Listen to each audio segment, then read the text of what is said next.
Hello, मैं Anil sir, bio classes. आज आपको बताएंगे रेस्पायरेशन इन प्लांट्स, पौधों में श्वसन कैसे होता है। In plant the exchange of respiratory gases takes place by the surface of body from diffusion. पौधों में जो श्वसन गैसों का जो आदान प्रदान होता है वह विसरण के द्वारा होता है और शरीर की सतह से होता है। इसके लिए for this from oxygenated atmosphere stomata of leaves, bark of trees on lenticels and intercellular spaces enter into plant। इसके लिए क्या होता है, वातावरण में जो ऑक्सीजन गैस है उसमें पत्तियों में जो लीव्स में जो स्टोमाटा है, ट्रीज के बार्क में जो लेंटिसेल्स है और इंटरसेलुलर स्पेस जो होता है सेल्स में, वह पौधों में प्रवेश करता है। The roots of plant receives oxygen from air in intercellular spaces of the soil।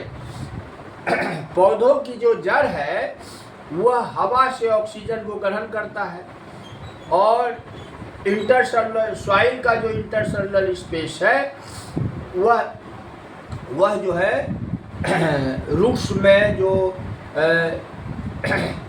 Oxygen का जो है वो उससे रिसीव कर लिया।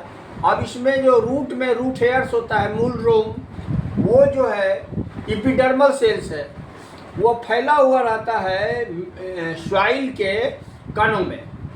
तो by the help of root hairs, मूल रोमों की सहायता से रूट जो है ऑक्सीजन रिसीव कर लेता है और कार्बन डाइऑक्साइड को एक्सपेल्ड आउट कर देता है। पुराने रूट्स में क्या होता है, इन ओल्डर रूट्स में क्या होगा कि ये जो है such type of roots are upset, वो इसमें नहीं मिलेगा। In such type of roots hard skin of stem का जो कड़ा परत होता है, लेंटिसेल, वो पाया जाता है। तो इसमें लेंटिसेल के माध्यम से रेस्पायरेटरी गैस का एक्सचेंज होता है और ड्यू टू दिस काउज, इस कारण से प्लांट की जो जड़ है वह मर जाती है। काहे मर जाती है, तो पानी जो है उसका जो है पानी बहुत देर तक जो है बहुत समय तक वहाँ जमा रहती है, तो जमा रहने के कारण वह काम नहीं करता है। अब इन एक्वेटिक प्लांट्स, जलीय पौधों में डिफ्यूजन जो होता है वह वाटर से ऑक्सीजन रिसीव करता है और रेस्पायरेशन के बाद CO2 को निकाल देता है। तो पौधों में एक्सचेंज ऑफ गैसेज जो होता है वो बहुत सिंपल है।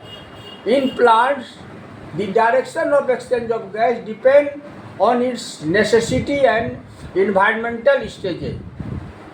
बहुत सिंपल है। पौधों में जो गैस के विनिमय की दिशा होती है वो डिपेंड करता है, निर्भर करता है उसके नेसेसिटी, ज़रूरतों और पर्यावरणीय अवस्थाओं के द्वारा।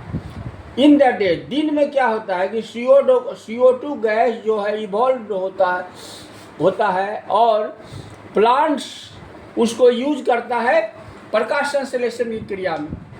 तो CO2 की जगह O2 निकलता है।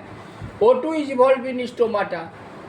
और रात में क्या होता है कि फोटोसिंथेसिस की क्रिया नहीं होती है, तब तो जो रेस्पायरेशन CO2 गैस जो है जो निकलती है स्टोमाटा से, तो रात में CO2 गैस निकलती है। तो the mechanism respiration are different of plants respiration. तो पौधों में जो श्वसन की क्रिया विधि होती है सभी पौधों में अलग अलग होती है।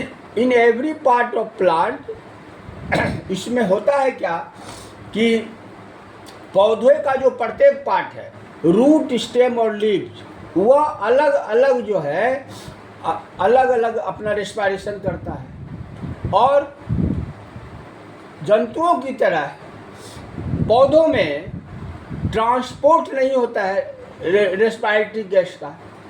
और एनिमल्स के कंपैरिजन में जो पौधों का जो रेट है रेस्पिरेटरी रेट वो कम होता है। तो ये हो गया रेस्पिरेशन इन प्लांट, पौधों में श्वसन। फिर आगे जो है आपको इसी का और पार्ट बताएंगे। Thank you.